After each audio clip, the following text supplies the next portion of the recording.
Today begins the first full week of the post-impeachment Trump presidency, but President Trump is still stewing, firing two key impeachment witnesses from their administration jobs and lashing out on Twitter and in speeches. Joining me now is one subject of those attacks, Democratic Senator Joe Manchin of West Virginia. Senator, it's good to see you as always. Good to be with you, Jake. In recent days, the president has tweeted about you a couple times, calling you Joe Munchkin, insulting you, suggesting you wouldn't even be able to understand the transcript of that infamous July 25th call with President Zelensky. Why do you think your vote in particular has struck such a nerve with President Trump? Well, let's first start. The name calling, basically, Munchkin, I guess that I guess he's confused on that because I am a little bigger than him. He's got me about 30 pounds on weight, but I am a little taller than him, so that shouldn't be accurate. You're not there. A Munchkin. I'm not a Munchkin. That's fact check sure. True. Okay. The other thing is that I think if you look, I voted with the president and with bipartisan way more than anybody, Jake, 56% of the time. So for me to say, Mr. President, this is wrong.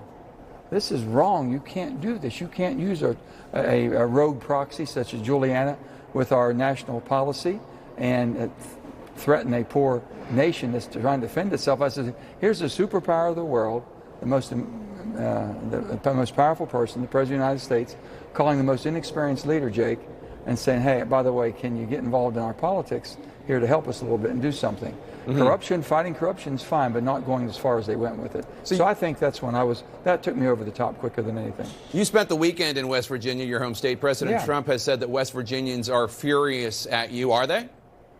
Well, there's some always going to be. I mean, this is part of the game. You know, when you divide the country up the way he has, and I would say, Mr. Trump, you don't need to be a uniter, a divider in chief.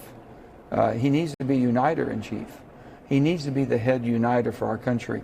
So the country's split right now. So there are people that get upset. I explained to him, I've always said this, Jake, if I can go home and explain, I can vote for it. If I can't, I'll vote against it. I can explain this vote.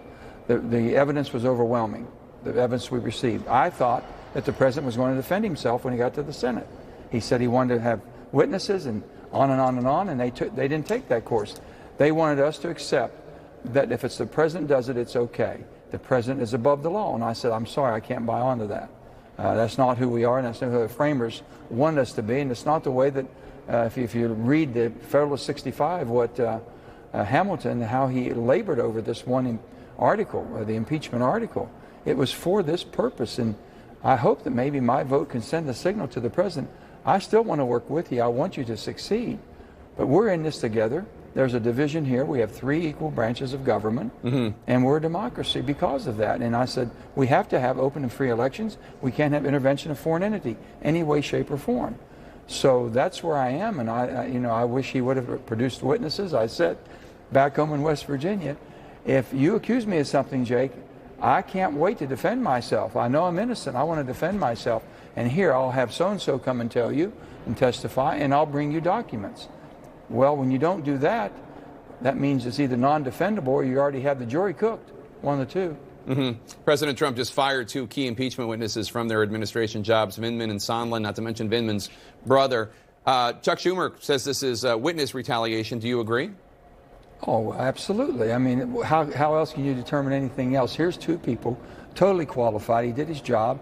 Now, did he get fired because they have a dossier on him, a portfolio on him, showing that he didn't act in a professional manner, that he'd been in deficiency in some of his job relation? I don't know. I'd like to see that report. If that's not there, and they haven't built that over a period of time, showing he wasn't proficient, then the only conclusion you can make, Jake, is he got fired because of his being honest and coming forth as an American citizen and doing his job. Now, earlier in this conversation, you criticized Rudy Giuliani and his rogue foreign policy. You've said before that those moves by Giuliani are horrible for the country.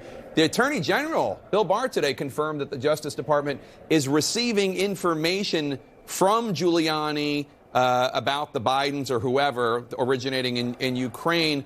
Do you have any concerns about that? Well, sure, I have concerns. If they're treating it any different than any other American would bring information that they think would be harmful to the United States of America and our way of life. If that's being treated differently with higher priority and they're taking it more verbatim, then that would be very troublesome. So I don't know that to be a fact. I would like to talk to Attorney General Barr myself and see how they're operating and how they're really receiving the information and how they're going through it to see if it has legitimacy or not. I want to ask you, the White House released its 2021 budget request, which outlines proposed cuts to food stamps, Medicaid, affordable housing, other safety net programs.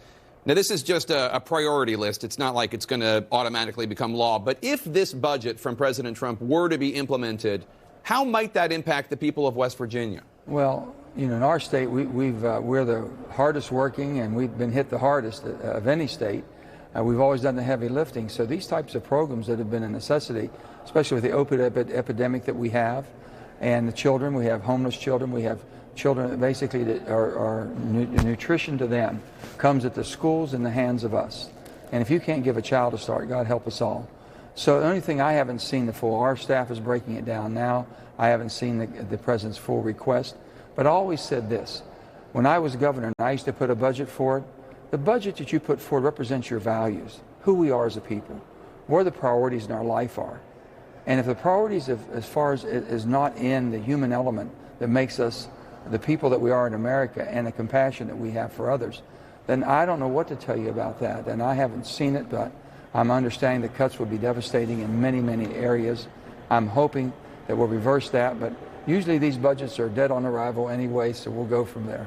I want to ask you about the election in November. The Iowa Democratic Party says that your colleague, Senator Bernie Sanders, won the popular vote and came in a close second in terms of delegates in Iowa. He could win New Hampshire tomorrow. What would that mean to you if Bernie Sanders is the Democratic nominee for president? Well, I think we have a long way to go, but we just have to see who comes out. That's the strongest and the fittest. You take a look and go from there. But Bernie, the thing about Bernie, and I've known Bernie for quite a while now, Bernie is the same person he is today as he was when I met him 10 years ago. He's never changed. And if that's resonating, then there's got to be a middle somewhere, because Bernie is taking you to where your deep conscience is and thinking, yeah, people haven't been treated fair. People have been left behind. Boom, boom, boom. But maybe his fixes aren't something that's palatable to all of us. We would do it differently. We've had this conversation, Bernie and I, before. I said, Bernie, as far as free education, I think any person needs an education in America ought to have a pathway of earning it without having debt. But they've earned it by getting good grades and basically graduating on time. And there's the carrot and the stick can work. But so we identify the problems. We just have different solutions for them. And I think that we'll have to wait and see what the other states do in the caucuses. And I guess in the primaries coming up, Super Tuesday will be a telltale for a lot of people. Would you support Sanders over Trump if it came down to that? Well, we'd have to see where we are at that time there. Sanders, I can tell you one thing. He's got a good heart and he wants to do the right thing. His solution for fixing it might not be palatable, might not be something doable. I'll have to see. Who knows? Bernie might change and moderate just a little bit from now to then. Who knows? All right. West Virginia Democratic Senator Joe Manchin, thank you so much for your time, sir. Always good to see you. You too. Thank you, Jake. What Senator Lindsey Graham is appearing to do now to curry favor with the president. Stay with us.